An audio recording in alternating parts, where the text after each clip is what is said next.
Hello po, welcome to my YouTube channel.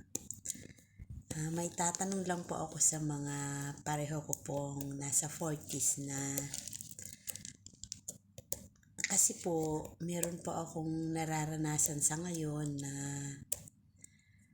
di po ako nire-regla ng normal. Sabi nila sign na daw po siya ng menopausal.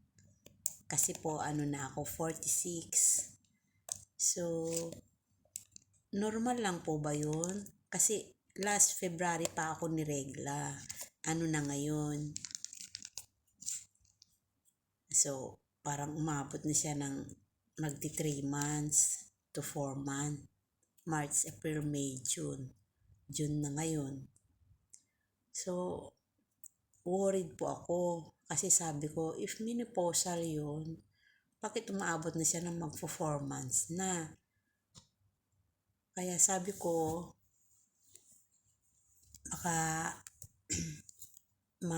meron pong nakakaranas ng pareho sa akin. If normal po ba ito for menopausal or something na kailangan ko nang magpa-check up. Kasi this time ko lang po ito naranasan eh.